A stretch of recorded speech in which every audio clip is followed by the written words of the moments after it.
không ai na vanga hun cha min siam sak tu kan pathian chu fucking omro se amen kan sermon thu pui tur chu vanram ikal theinan chan spek inita ti ani don ani pathian thu thialim cherin ilongai thang chronicle panina bung sari chang som palile chang som le panga kaming pu kami ta chuan ingai tloma an tong chaya Mizo na an omdan sualten hoi san chuan vana tangin kalongai thanga an sualte ka ngai damanga an ram chu katidam le ang he muna tong chai na hian kamit ka le nanga ka beng ka chiang korin khuami te ne ter ko pol le khathon pani na bungruk chang ni hun lo mama ka ngai tha cha chandam na nia ka tran pui che atisia ngai teu tun hi hun lo mom chu ni a ngai teu tun hi chandam na ni chu ani lalpan kan thu chiar tak te mal min som sakro se amen khovela hian mi ming thang tak mai le ro pui tak mai hi alo piang chuak to thina chung mi ming thang tak mai ta chuanin an hun nung an du lo ang tak mai an lo mang liam to thina han siam thale theila o ti in an hun kal liam ta ta chu siam that len chak thin ani chung mi ro pui tak te jinga pakhat chu voltaire ani a ama hi french philosopher historian le thujiak thiam mai ani chuan ti hian a soya tuna chuan ka nu chon san pathian chuanin min nu chon san veta tharuk tal handam le theila o ka nei zong ka hlan vek tong ti in pathian he na in bun ruwa achak thu soi ani kanu chon san pathian hianin tuna chamin nu chon san ta katan chuan ti thei om to lo ni te in a sei chuak ani pathiani kalo nu chon san ani vai chuanin min nu chon san hun ala thleng ve don ani min kal san huni ala thleng ve don ani sar thomas kocha chuanin ti hian a soya he din munak om chi hian pathian om ti ka hrata ma se ka tlai ani katan hun om to lo ani ti in a soi ni ama hi parliament member ani a thilte thei tak mai ani a nima sela thilte thei tak nima sela ahun kal to lampang te a han chuta tuna chung katlai ta katan siam that thei om to lo ni tin a soi ani sir francis newport chuanin ti hian a soi ni pathian le hrem mun a om lo ti hi soi tong te su pathiani alo om chiang nge mai ma se mo ke ma hi hen hrem hun lampang hi kapan me ka ni hrem hun lampanga hian ka tol lut me ka ni katan atlai ta tin a soi ni ke ni an in clear tai la hrem hun lampanga hian kan tol lut ve mek ang a ti hi ka ngai to thia ni tharau thialim chang anga kai ngai lai te lim le lom taka hun kan mange mo kai ti la hianin hrem hun lampanga hian kan lo tol lut mek ni te hianin ka hre thien ni a chang chuan thin lung thialim tak nei anga ka lu ngai lai hianin thing lung thalo tak mai khatak mai kan lo pu ani vai chuanin hrem hun lama hianin kan lo tol lut zul mai ang ti hi a hlo om hlein ka hriani thomas pia chuan tin a soya ka zamani lalpa minom puiro pathian om lo ani ti ka ziana bu the eighth reason kha lo chuak lo sang chon thatur ani ya isu min thamwa turin no pang pakhat tal ron tirtia ti in pathian awlom lom mai ni awun nungan man khanin thamwa na nei thei silo thamwa na nei thei silo khan hunan manga ka thil tur hi hrem lutukani lalpa no pang pakhat tal kharon tirtia a o pongai thla ka chakani thamwa na o hi hre ka chak to ni te in pathian aw chul mai ni an tiani ke ni hian pathian yang tingemo ka lo au ve chin le lalpa yang tingemo ka lo biak ve chin le tero khovela hian limna kan han zong thina khovel ro puina te ya mena li hip thina ni nima sala khovel ro puina te han zong thin mai la limna tak hi khovel hian min pe theilo ni pathian tel lo chuan kan thil ti te hian om zian nei lova nuam ti taka kan an chen ve mo kan han ti te hianin limna reng min pe thei silo ani khovela hian limna te zong thin mai la นุนนมนาเตลิมนาเตมินเป็ดเฮโลนี่ติเหตุเจียงอันนี้หุ่นชาเลหุ่นลมกันมันเทียมฮีอวันปอยหมดตักปะเทียนเนี่ยมีตินติตานเฮียนจันส์หุ่นชาฮีมินเปเวกะมินเสียมสักเวกันนี่จะมีหุ่นชามินเป็กมังจวนินนักกินอะโรเรลนะกันลำมาชนดอนนี่ปะเทียนเฮียนอังเชวินหุ่นมินเปะอามาตานะหุ่นเสียมสักเล็ดตูเตเนี่ยนะเฮียนินวานรำอาบวชใส่สักดอนะอามาตานะหุ่นเป็ดตูเตตานเฮียนินวานรำอันตานอาลาเป็ดดอนะนี่จะมีตามจวนเองกันบวชใส่อาวันง่ายตักปะเทียนทุเทียงลิมเชียรินอีโลง่ายทะเลงาลีละมาทายบุญสมนิเลปังอาจางขนาดจางสมเลปทุมถูเฮียนินก็ถิ่นลุงอลัวเทขบไม่ยะนุละเทียงลิมสมแต่จุงจางค่ะอินไงตัวงาลเตียงอีโลเชียรังเลจะมีหุ่นอาจวนฟารำจุนุละเทียงลิมสมอันคอนฟาร์กิงะมองในตัวมวกตัวรัชวกแต่นันจวนแต่ขินอันนี้ตัวอันเสียงมีปังอาอันปังอาอันฟิงฟิงอัตจวนินอันคอนวาร์เตนเกนินตุยันเก่งเตลสีลฟ้าฟิงเตโรจวนอันคอนวาร์เตนเก่งอันตจวนตุยันเก่งเตลบกตินมองในตัวจูอโลกัลฮาราฟังอินอันใจนั้นมุทัวอโลมุฮิลตาตินสันไลตะกาจวนง่ายตัวมองในตัวจูอโลกัลเลมวกตุรินโลชัวรุขายตินเอาทอมอโลอมตาจูเวลจนนุละเทียงลิมหูจูอันเท่าฟิกอันคอมวาร์ตจนบวชเสียตินตจวนฟิงเตนเฮนะอินคอมวาร์ตุยคำอินเปเวรูกันคอมวาร์เตอธิดอนอันตีนิมาสลาฟิงเตจวนเกนิเลนังนิตันอันใดลวังจวาร์ตุเตนเฮกัลอุลาเลเวจอกรูตีนอันช้างตินเลตุรานกัลบูลานจวนมองในตัวจูอโลเทงตาติจวนเปตจวนมาเลนลอยโจอินอันลูตาตินกองจนขาดตาจูมีนัวจวนนุละเทียงลิมดังเตปอจูอันโหลดเทงกับปูมินหอนสักรออันตีอันนี้รอจวนตีตักไม่วิ่งกะฮิลจูอันนี้อันตีช้างนุละเทียงลิมสอมเตค่ะกันเรเวกันนิเตโรอันอมดานเตอันข้อสักดานเตกันเรียนี่มองในตัวอันนั้นมัวกะมองในตัวเราเทนฮาร์ฟังอินกงลักจวนินอันคอมวาร์เตเราไม่ช่วยมันนี่จุดตาจวนมองในตัวเราเทนฮาร์ฟังจงกงลักจวนเรามุดหุตาเรามุฮิลตานี่เจียกตุปากจวนที่เห็นเจียกคริสตาเตขินทูเตเพกจะทุ่มสมลีเลปากนาจวนินมองในตัวเราคัลหุ่นจงหาเลตักนั้นเคลียร์ชับลงมานี่มาสเลงมอฟังขดลายนะเล่าหมายดาร์การเองมอจัดอันหักตาติดจวนอันเจ้ามันเรามุฮิลมันตะเดร์มายาคอนวาร์ตุยบูเลคอนวาร์ฮัลซาอันกิงเชวันีเตียนี่คริสตาเตคินทูเตเพกจะทุ่มสมลีเลปาลีนาจวนินหุ่นเองมอติดชูจนจิงดังลำน้ำหูตัวโลอันใจอินปัทยานถูกเรียนนะอันในฟิกะคริสตาโลกัลนายตาติดทุจาระตุเตนในฟิกะรินันในอินอิสวาโลกัลหุ่นเบสิเลนะอันในเชวนีเตียนี่ละลิสวคริสตาโลกัลดังฮักเลตะกินอันทีระอันมานี้ก็ขันบิลาขันรินตะกินอันนิงโคมาหุ่นเต้นมังชีนันนี่มาสลามเอาในตัวอาลูทันฮาร์มาฟังอินกงละกาชวนอาลูเจ้าตาอันมุดอาลูชวกตาอาลูมุฮิลตาอันนี้ติดชวนสันไลตะกาชวนเอาทอมันเรตาง่ายแต่ว่าเอาในตัวจูอาลูก็เลยอามัวตุรินลูชวกรุกขายมองในตัวเราถึงนายตาที่เอาทอมันเรตทุดหมายจะมีจวนินอารอนช่องตะทุดไม่เสียนุละเทียงเลี้ยมฟิงเตเลแต่จวนทูตะทุดไม่อันยิงตะรวยไม่ท่านจิมาร์เวล่ะติดจวนนั้นคอมวาร์ตจวนท่านเจ็กตะซอกไม่ตุยเตอมเงอมโลตีนั้นทิ้งซอกไม่นี่แต่จวนท่านทีระเรามิดช่วยมันโตเสียฟิงแต่จวนนี้อันคอมวาร์ตุยบัวจดชินจวนนั้นห้องรกไม่อันคอมวาร์จวนนี้อันบุญลุดตะซอกไม่นี่ติดจวนทุ่งขัดตาอันคอมวาร์กันแต่จูอาลูอัลปอร์เลตาอันนี้แต่พอจวนนั้นคอมวาร์แต่ท่านเจ็กตะซอกลูนิยมเลตอนนี้เตียนันเรีย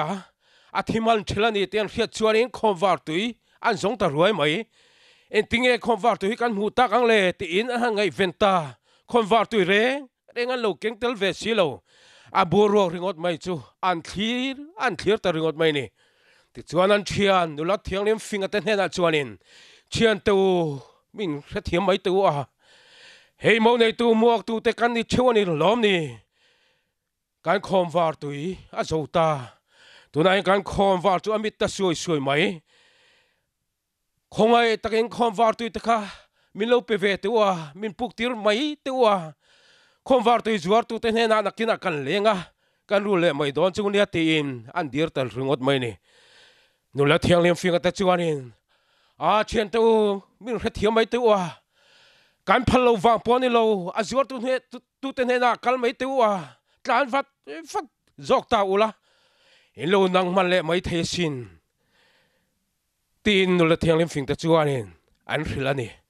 nula thiang lim fing at khanin an pek phalo wang ponilo an khomvar a khanin khomvar tu te an lo chung khat vek man to an bur ta po chu a ruak vek to ni pek tu ran nei ta lo ni ti chuan a zuar tu thene na kala valei mai tur chuanin an chang ta ni pathian mi man em chuanin heti hian a zia ka Krista te khin thu te phek zathum somli le pakhat na chuanin khomvar tui an ma mo zual hun atana in bua se na reng an nei velo atiani in bua se na hun tha an nei la kharin an bua sai thalawa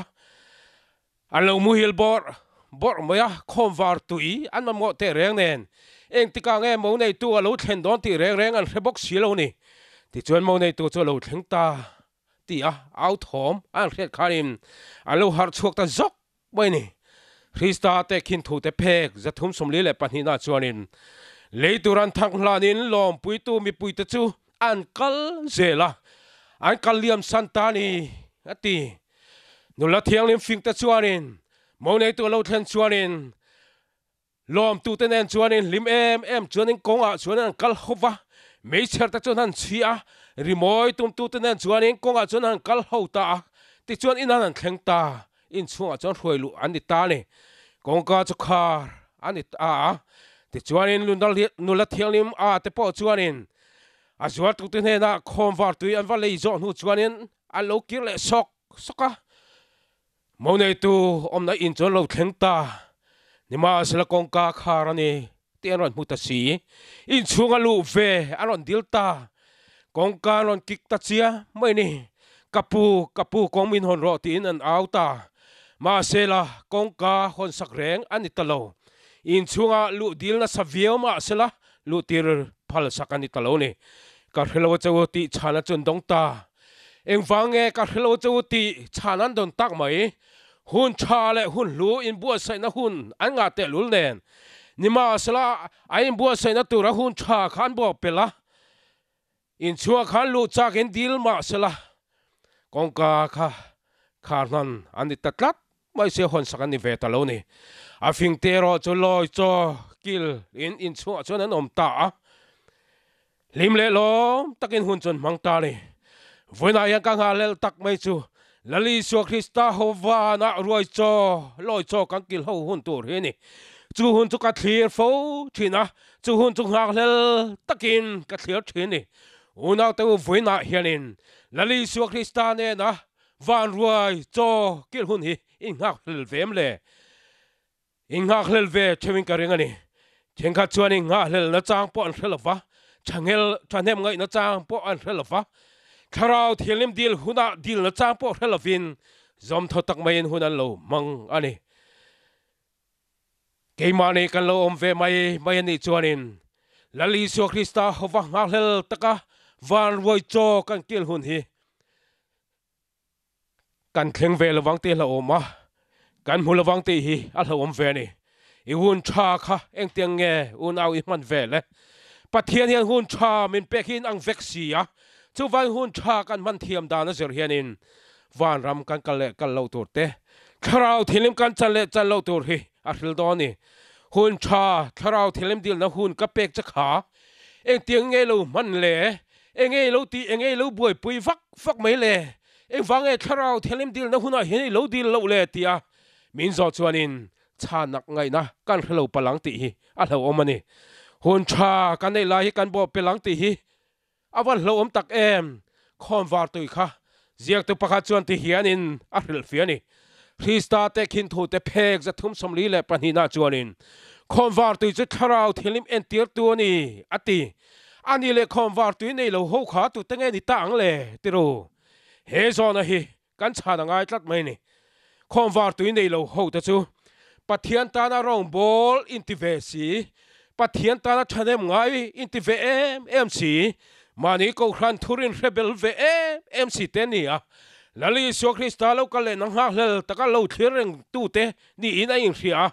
ni ma selain bua sai na hunai bua sai li ta lo te kha ni a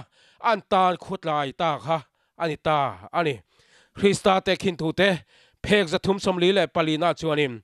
an khom war tui buruak te chu tharau thilim tla cham te ni ati hanin en chiang tai la hain bi chiang tai la kan tharau nun hi alo ruak huai ve mai ngem le tiro tharau thilima khat emo ka in ti la hianin tharau thilima khat lo hianin kan lo om ve thei tlat mai ni kan ko khan member te mu lai ta chuanin tharau mi yang tak te hin kan lang ani ve thei ani ve mai thei ni kan member te muwa chuanin thu sei thiam tak ang kan lang ve ani mai thei ni nima sela pathian te na tang ero chuanin tharau thilim chen chil na dong lo ruak hian kan om ve thei tlat hian ka hretlat mai ni tharau thilim nei lo hian kan lo om ve thei tlat mai chumi chu ka hlo em awang pathian he na hian ka dil na sathina lalpa tharau thilimin pero o ka thin lung chunga hian ron chung lu ro o te in ka au thini zana ka mu hil lei thei lova katal mai thina zinga la ka har ma em a lalpa tharau thilimi kama moni tharau thilimin pero te in pathian he na ka dil mai thial ni pathian hian in min pek chin hi chu nei ve to hian ka hrathina nima sila ka du thu samang vek ero chon tharau thilimi chu kala dong bik lo ni tharau thilim eroi chu ka dong ve nge hian ka hria thamu nei ka nei ve tlat mai ani voina hian en chiang tai la chak ve thokhat hian kai mu ve imle a tharau thilimi dong ve ning kai hria ni ka thamuang ve tlatani kai ti ni mai the tero nima sela lali so Krista local huna he thamuang ve ni kai hria na hi a dik nge dik lo ti hi aron lang dol ni thamuang na dik lo wanga kan lo ne ya kan lo thamuan pui ve nei chuarin nakina chung kan ta na lo om dol ni lalpan tharau thilim kan don the turin chance tha tuna hian min pe ani tuna yan tharau thilim dil na huna hian kan dil lawa hun to tak em tharau thilim dil tu rianin hun cha ne hi van har tak em kati kai lampanga ten ho tai la kan fa ten min lo zar buaya thilinga mo min an zo ta an zo na ta cha na lo nga chin sia ni TV te kan ena kan du zonga lo chuaka dar kar nga mo zat te kan ena kan thir tau mai china WhatsApp lampang te kan en bia kan chian ten miron texa kan cha na lo nga ya Facebook lampang te kan thir le a kan chian ten thilalo posa kan like ka lo ngai zui le nga le tero a chang le kan ko pui ten min lo bia kan cha na nga ya in tu mi ba ga chuan phone call te kan dong le nga la kan cha na nga chin box ya ni pathia ta na hun cha han pe ke van har tak em kati hun cha kan nei lai lalpa ta na kan hun cha nei kan pe ni lo chuanin lalpa hian hun cha dang himin pe lo mayang ti hi a hlo om hlein ka hria ni nakina chuan thon thut kal ani ve dol ni chuti huna chuan kan rin na hi achak emo kan ti lain alo chak lo pal ani chuanin om sia om to don lo ni panga a te kha tu te nge le tero ziak te pakha chuan ti hena ziaka Krista te khin thu te phek za thum som li le parukna chuanin Christian nia in chal ani fika ko nan donga pathian rong bol tu nin an in chal vek boka Krista roin lar hun ngak tu ni vekinan langani nima selan zinga panga ta chu an in pe hau lo ni ti na ziaka ni Isua lo kal le na halel tu ten ni a Christian ni in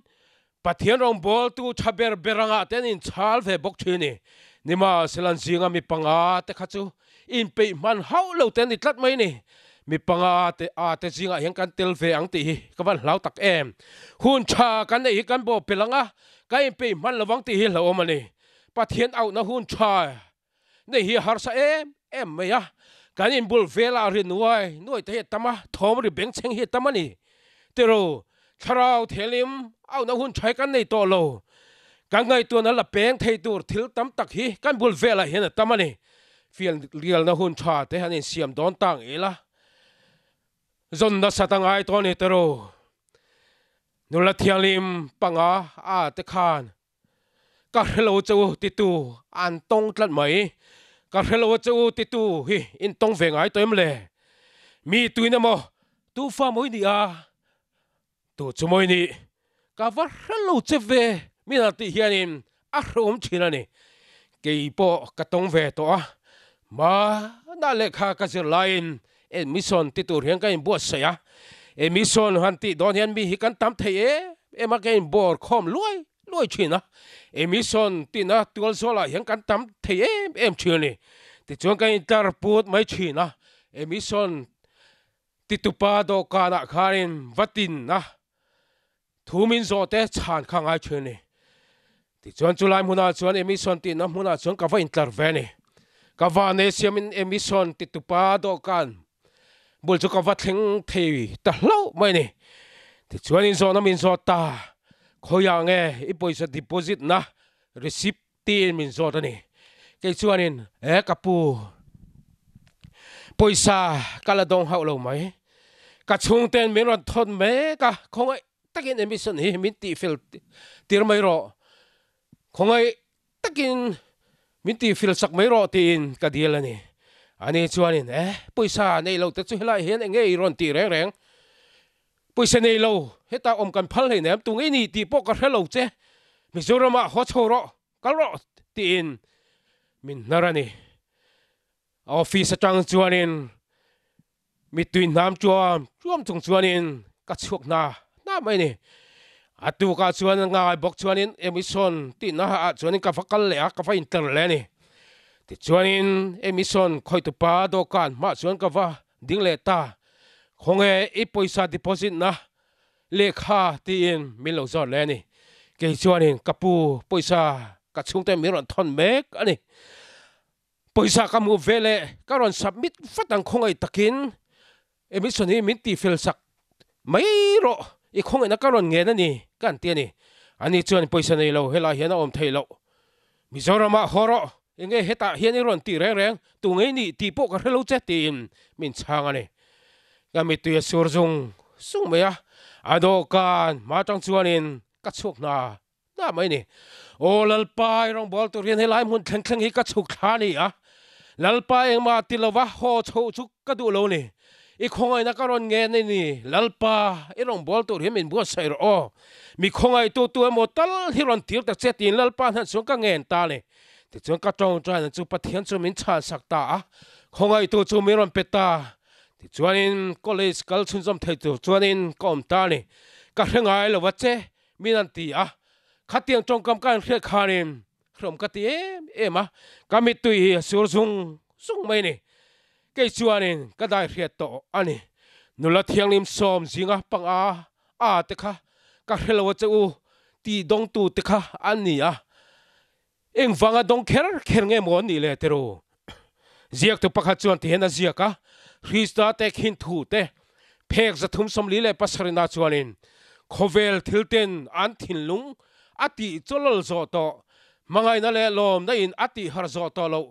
van ruai kil tlak lo wa in siam to an ni van rampo na no chho ten ni ati nula thiang lim te kha tu te mon ni eng mo lo boi pui chin khovel thilan thin lung ti cholol to ten ni ti tlat mai ni pathian he na changa mangai na le lom na chang to lo te chu ho te chu van ram lu tlak lo ho te van ram po na no chia tu te chu an ni tlat mai ni kan hrian ni tero khovel thilatla na sa ho te khovel thil ngai na ho te kharau thilim dil na hu na dil na chang hello te khovel thil pa huam khovel moi na te thalil ho te kha van ram po na no chia tu te chu ni aderin an nunga aderin rongan bol fe aderin zai pol member an ni a atak nun nei silovin alemin tharau changanin tia an chang top silo ni aderin chol ni thom no te anin thuam ve a ko chu te an ha tharau mi omang takin an lang ve ni mangai na tak nei silovin an thadera pathian atanga hlimna tak nei silovin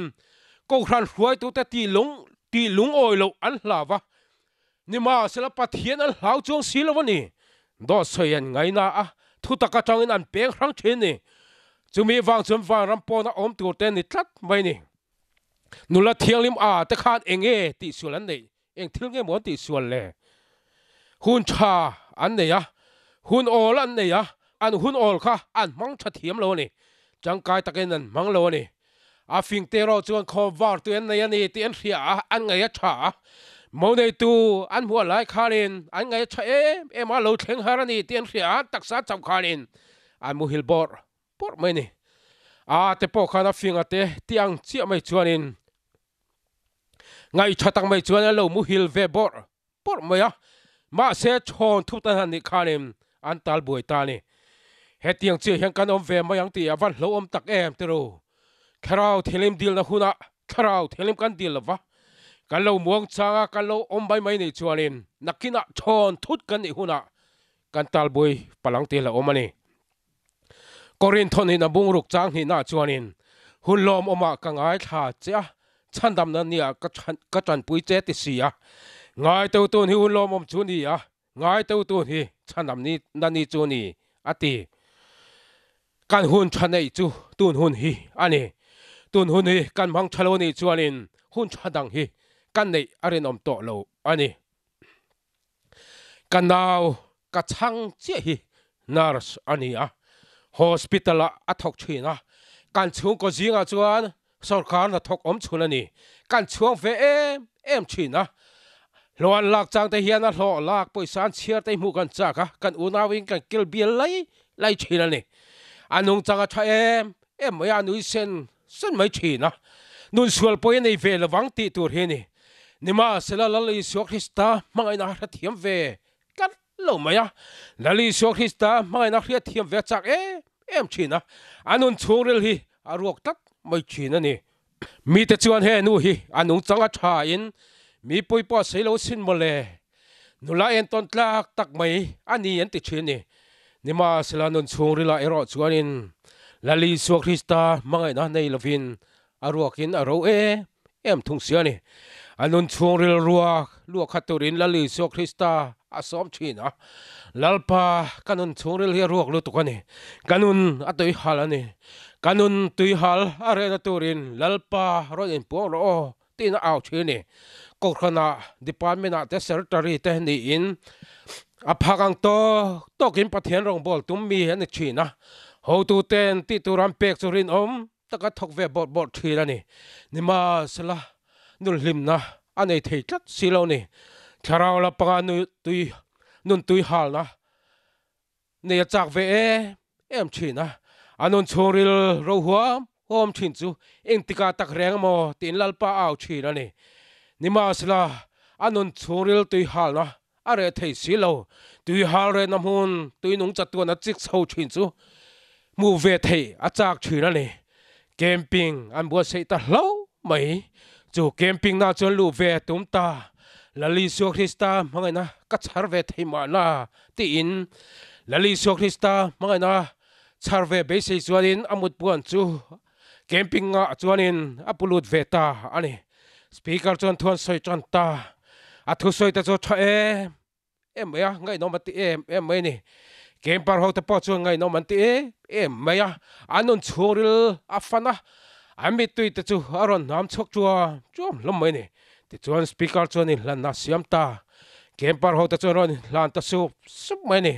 a chian ta po chu ron in lan ta ani ve thungero chuan in lan thei lovin a chun nam huna chuan in dum kun reng tam mai ni entinge lali so Krista ka mu theng le kanun churil ruak hing tinge no kha in om ve theng le ti na ngai to ni lali so Krista mangai na mu achak em mai ni camping zan to bera an mangta speaker in thu cha nung tak mai an sei le ta in hlan te han bua sei le ta kem par ta chu ai hlan le ta sup maya lali so Krista mangai na an ta na cross in hlan ro pui tak wang chu na mi ta tang chu mi tu chu aron dir chuak ta zung sung lom mai ni kana ve thung ro chu a chun na ngai a chuanin in hlan ve thelo chu na thukun ngai mai ni o ke ve lali so Krista mai na kala thiam ve thei silawa eng tin tak om zelang i mo tin ril ro om tak mai chuanin om ta ani ti chuanin khom an bang ta in khom zo chuan fellowship le sharing hun chu an han nei chun zom le ta mi piang tharo ta chuan an testimony ro pui tak mai ta chu han puang suak ta ro pui an ti em maya hallelujah amen an te rual thup lom bai ni zai ta chuan nuam maya fellowship om ho ta chuan in lim le lom takin lali so Krista mai na chu chen in pathian chuan fak ani chuti lai tak mai chuan in speaker chuan kan au chu counseling alo nei pui ve reng mai boka lali so Krista ta na thi chan chin te asual na wanga cross a tur na chan chin chu thiam tak mai chuan an hril tamal mal mai ni chata zen mai chuan lali so Krista ta na mual pho taka cross a thi na te Calvary cross a mual pho taka aron thi na chan chin te chuan hreta cross a ta nge khen be ni dan te ama wanga chilan cha khum te an soi sak na zong te chuan ngai to ta o Yesu ke ma wang hian mo i lo to ra i van riang tak em ki la chuan in i tuar na te ka hra thiam thei si lawa o ka van po har tak em van ro pe na po thalel zo lo wen hele khofela yang ke ma wang hian in i ron tuar ani a i ron kal du ni a o avan mak tak em lalpa mi ngai da mang cho tin pathian ne na chu ngai dam a dil ta chul mai ni ti chuan lali so Krista mangai na chuan in a chi ata ami ta tang chuan mi tui chu aron dir chuak ta zung maya lali so ata na cross a thilai mel chu fiat tak mai chuan in a mu veta ani a lim ta maya a lo zon thin lali so nge chu a hnen a lo in ta lang ta olalpa min chan pui ve ta che ka hul lu tak mai nang ma mulowa manzo ka ngam lo ni min chan pui ve ro kan speaker thu sei thiam tak mang hian lalpa e mangai na thu cha hi ka thin lung choi ron chung khan la ka thin lung min ti men sak ta che ti a tong trai chu chanin a lo om ta a thin lunga chuan fang na hla chuan mun ron chang ta pathian hla chu a ron lang ta ni Krista thisen lu tak chuak chu kata na lu ni launa le rin hal na ta ka thara o chol ta o thisen lui mak ta ka luang chandam tu tang chuan van thlenga ka hla to chu o thisen lu ti chu a thin lung chua a chuan in a ron fan chuak ta keima wangin mo lalpa i lo thi le i van riang tak ti in lali so Krista mangai na mel chu fia tak mai chuan a muta le ati ti du zong chu lali so Krista mangai na le ata na thia chan chin chu lo chu sei thei ta lo munan phia chang te lali so Krista ata na cross a thilai mel chu ron lang chin kheng an sil lai le lali so Krista mol pho taka cross ata na lo thi na chu chiang tak mai le fia tak mai chuan a mutat mai sel ti chuan in lim tak mai chuan hun chu a mang chhota ani a pian thara tanga a kar le a chuan in lunglei lama chuan in ba chuan in a lo leng khata heti lai tak mai hian lunglei lama ke ni nu pa he zirter to kan tho lai ani a southern flower sikula kan thok me ka ni pathian ne an chardan chan chin chu minar hil mia maya a mela tang chuan lali so Krista mai na chuan a chi ne ni ti a hret maya nuam ti maya sei nuam ati tui ber ani ti chuan in an kholama chuan in ho chho alo hun le ta ba sa chuan in lim tang mai chuan ni sen chung chuan in a thuta thamwa na a thin lung chhuri la chuan nei ni ti chiang khom mai a mela tang ta chuan a lang ani ti chuan puk pui an thleng chho nai ta puk pui an thlen ma puk pui da chuan ba chuan in kong chho tlan chu an tum ta chuan la chiam thin a kong chhowa chuan atlan lon hlei thei ta lo river fel tang mai chuan in tlan lon chhuwa pui an tum thin escalator an pam thin a ni ma sila ti ngai na om ta lo ba chuan nung lama chuan atol tran ta atol zela kong thanga chuan atol liam ta kanau du tak mai chu ba chuan kong thanga chuan liam pui ta ni min mangai tu chu ba chuan alum pui ta ni chu mole pathianin kanau chu apian tharnan chance hun thatak mai ape a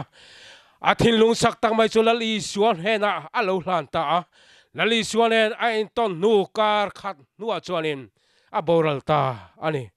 kangai tua thina kanau kha pian thar theinan chance lut tak mai pathianin ape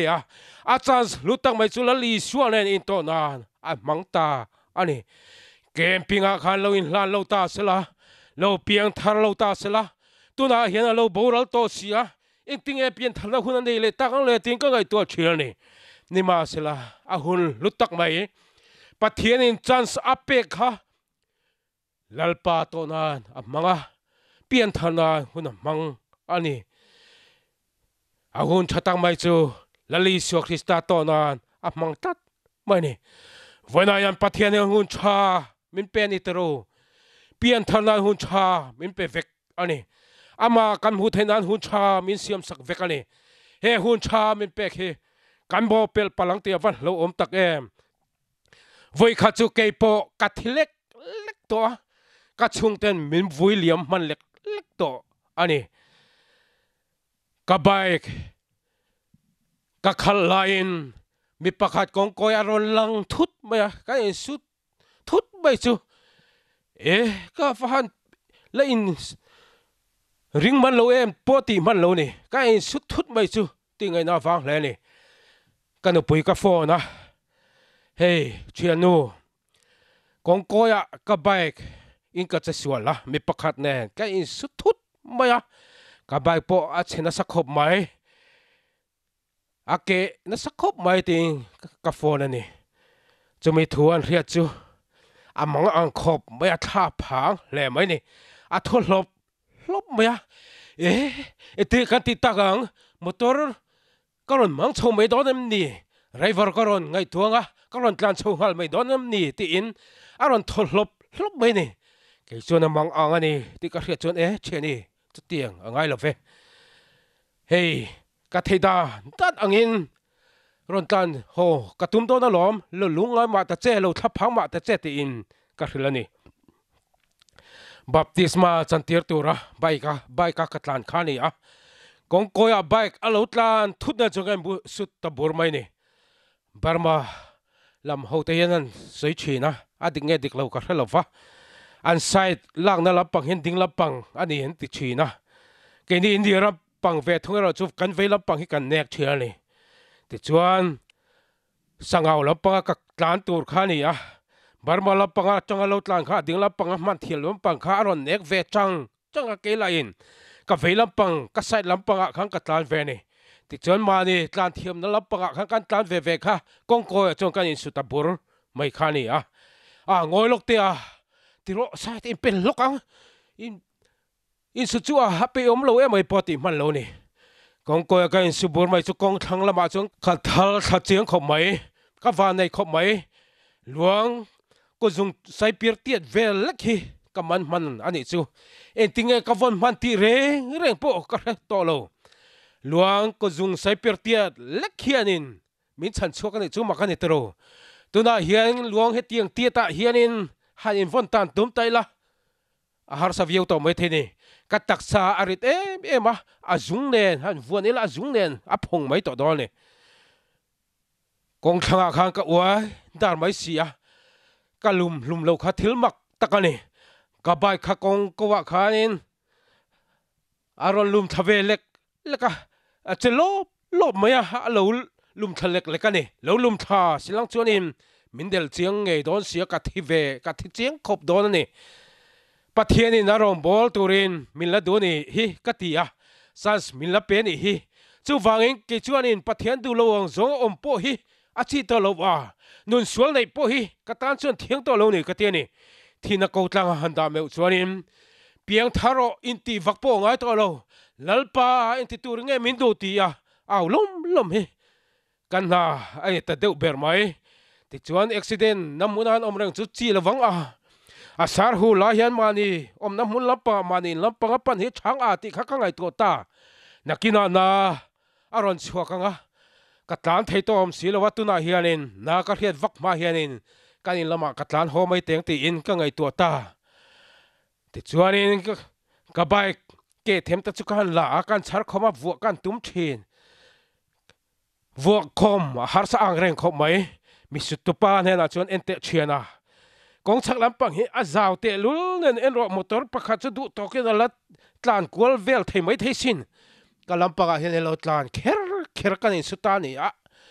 kom na lampang ai chon tlan lo la kong chak lampang hi chu nek tang long chun o na kan tu lo tu ran dia a pui ni te ro ka ti a ani pan poeti mel khom mai khong ai takin min ngai dam ro atia ka ngai dam lu tuang che ka ti ani a mel kan enan thina poisan choi tir po tumila poisa choi turan dei mel silaw ka ti a ti chungai chatang mai chuan kan lampang pan chuan in kal tlan liam santani atu ka chon sangaw lama chuan in baptisma chantir ngai le sia thian te motorin kan tlan chole ta kain sun na lai zon chu chen ta chuan muan cha kho mai khola hiang e in suda khola hiang e dingang umyang tin an soi ni ti chuan kan han tlan chho zel kan tlan chho zel kain sun na lai mun chu kan thleng ta helai mun hi ni hi kain sun na lai chu ting kan kok ta ti chuan motor chu kan han ti ding ta motor kan han an din hu chu kan chuk thata motor atang chuanin chuan kong ko kham ko tlang atang chuan han bi thata kham cho lo sang em maya kan eldar pakhat chuanin kan bula lung chuan choya an thak thata an lum thata ni ari tharok rok maya lum lang chuan i thi chiang khopang i som vek mai theni min tiani pathian kanun lutak mai arong ka bol zel theina min zuwa saka luang tang ko zung sai pir tia lek mangin min chan himani lalpa chu fakin omro se pathian in chance min pe a he chance ka nei hi ke chuanin atana hun mang to turin ka pe mia mani du da mang hi ka tan chun a thiang to lo ni pathianin arong bol turin min ti a hun tha min la pe a chance min pe a chu wang ke chu pathian aw lo the ka ni to lo ni ka hun nei zong i pathian ta pi lo the ka ni kat to lo ni atana hun mang turin min du tlat maya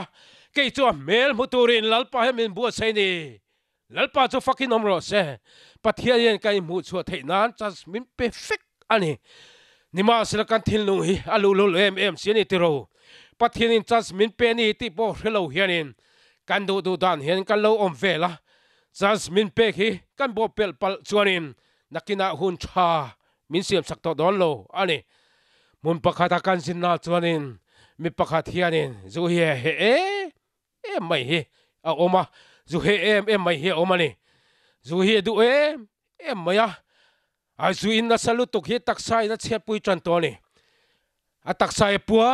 tul to maya apang ti sen hrisel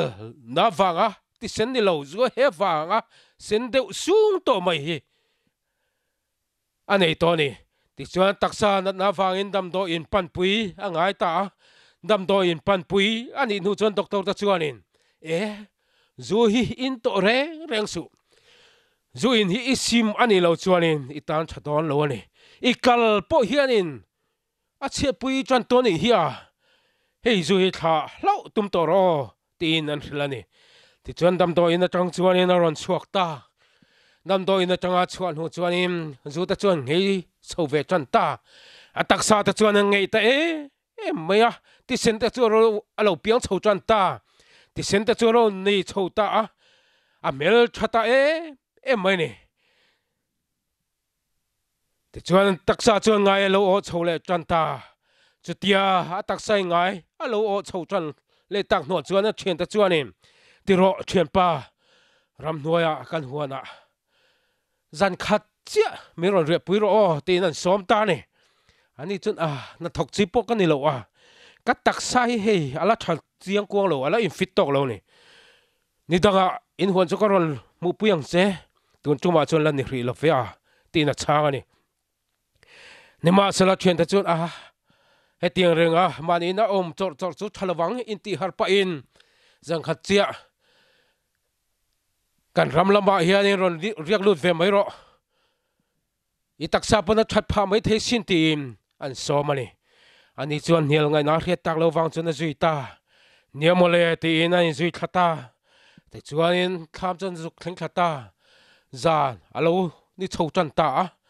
te chuan zan an ni chuan in an thien te chuan an zo bil lai chu aron choi chuak ta no aron la chuak ka zu chu ron thli takar kar mai ni zuin chang tan chuan in ari ma chang chuan in awan chak om don tak em ka ti chuan in a thien te chuan no chu a han keng kang a zu chu han lem chan ta tui ti mel deu mai chuan in a in dok tok mai ni ani chuan mit thale lo chuan in lo thlir ran mai ni kha in vero nang pon in I chak le kha in ro ti in tur chuan in a han pe ni ani chuan a khonga takin min pe lo ram mai ro doctorin in a phal to lo ni in le fai chuan in kan chan man to lawang che min tit tla ni min hrethiam mai tewa ka in lo mai ang ti in an narani a chen da chuan a in ro no khat lek chu poi tham lawang kha la ro an te ni ti chuan han dom ve chan ta an lem ve chan ta no khat mai chu lo du to lo no ni no thum ai na lo ngai ta ti chuan du tok chuan han in ta ti chuan taksa chuan in alo dol ta lofa dam do in pan pui ang ai zui ngal ta ti chuan boral ta ani pathian in chan sape doctor te kal tlang in riatir ani ni nima sala azu in a sim thei lofa mangai tang mai chu boral puita ani ke nei po hian kan mangai tang mai he khovel hi kan boral pui ve mayang ti hi ka lau thil ni chatuan ram in thlen pui thelo tur hi he khovel thil nom sang na te ro pui na lem te hi ka lo mangai venga ka lo kwa ve lo pang ti hi ka lau ni hemi hian nakina chon rem mun lapang min lapan tir don ani voina hian lalpan transmin pe ani chumi transmin pe chu changkai taka mang tur hianin kanin so mani pathianin kan ti ve thei tok ti turin voina hian min du ni chu nge kan ti chuan tharau thilim dil turin lalpan min du ni tharau thilim dil tura min ti mek la ya kan dil lo ani chuanin tharau thilim kan chian tengan donga kan dong voya lo ni chuanin nakina chuan kan hril ala haidol ni tero dong tlang lo kan ni mai don ani luka bunga changli kan chia chuanin tin thu soi aban chuan simon an hena lithuk lampan la sangha man turin inlen te deng ro atia tin simon an hena zirte turim takin zan khoin kan beya engma kan man lowan ni ma slai thuin len te ka deng lenge atia changa lali suan peter an hena lithuk lama len te deng ro tin a hril ni peter khan zan khua mai na len ta chu lui dunga khana fora sangha man tumin theipa top in an be ni nima sela sangha pakhat ma man lo ni lali suwa kristan en tok ta lali suwa chuanin peter ilen kha lithuk lama deng ro tin a hril ni a be don namuna khan lali suwa chuanin thil ti tur a hril ani lithuk lama khanin ilen kha zar pharle la deng le ro tin a hril ani peter a chuan a be don namuna chuan len chuan vorle ta lali suwa krista oi thu oi in len han zar pharle an deng chi mai chu sanga tam tak amanta ani kangai tu thina lali suan len deng ro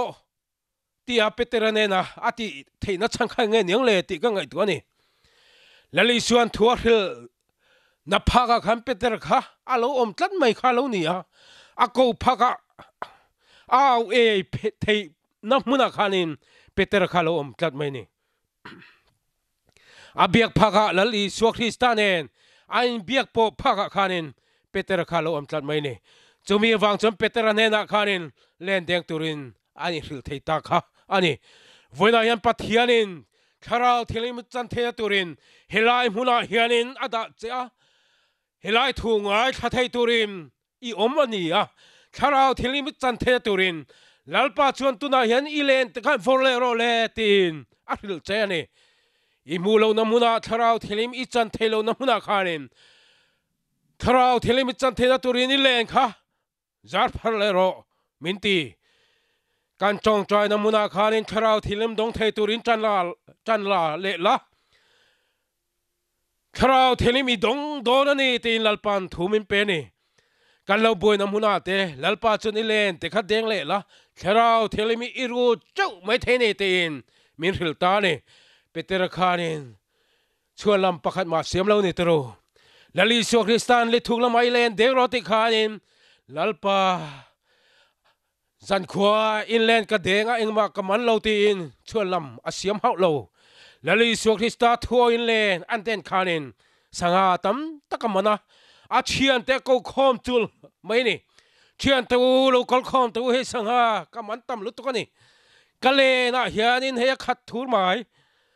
min hu chua pui ro tin a ko ta chul mai ni o ke ni po hian lali so Krista thu kan oi ni chuanin kan lo hlo tlin to lo na kan lo be don to na muna kan thil zon mu nge kan tum na muna hianin kharau thelmi kan van mu don tak em lali so Krista he kan van mu don chiang em ka ti kan van hlo tling don chiang em ka ti kharau thelim thua ma kan muna chuanin kan chian te hian kan thom te nan rianga kan pathian thu soi atang te hianin kan chian te hianin kan bul ngai te hian lo an chak don ani kan zar zawin mal som na kan chian te hian an chang don ni o van nga lel om tak em ka ti ke chu ka van ngak lel tak em petera chuan sanga aman tam lutuka ale an nu chu dom ne chuanin alenin adol thalo a cheta pheu moi ni voinayan tharau thelim dila thanem ngai taka kan tong trai ni chuanin eng tiang na sa hiange pathian hianin ru chua tur himin pe kang le ti hi ka ngai tu cheni pathian hianin min au e theina hmunna kan omani fai chuanin tharau thelim min chung kha hi atumani jacoba bungli changre kan chial chuanin pathian nai ro ti chuan anin na hayang chu misual tu inkut silfai ro rilo bulbal nei lo tu in thin lung ti thiang lim ro ti lalpa fuina hian nai chekaduni I tharau thelmi min pek iduni ti hi ka ria voina hian karon pan fe top mai che ni kan ti thengam le voina hian le lali suana ma pan tu te mu hlan hian hak le em thina an thin lunga sual na nei te helaya sual na lo khol khom na sa te an sual na te in chira ama ne lampan pan chang na nei te lalpa min ngai dam ro thil sual kalvan lo tin na sa em tiangai dam dil tu te lali so Krista chuan Calvary cross bula lo ngai dam achak ema an sual na ne na lo pan tu te Calvary cross a hian lo chin fil sak he tum thina Calvary cross bula hian lo ngakrel alo ngakreng thina ni ka una voina hian sual nei ni chuanin I sual kha lali so Krista cross bula hian lo kalpui ta che lali so Krista chang cross bula hian lo ngakreng cha lo chin fil sak che tuma lo lumbo sak che atum ani lung chira in lam letin lalpa kalo pan top mai che sin khongai takin mingai damang cho tia lali suwa pan tu tahi lali suan an mani vapo masakatuma an lama hian atlan dor mai thina ni an mani vakua masaka vafo ngoi hi chak thina ni voina hian lali so Krista hian min pol achak em maya ngalel takin min thir ani nang le ke hian kan sual na te hi kan thin lung chunga hen la da hi kan lat do mani ti mai tur hian puan hi kan rea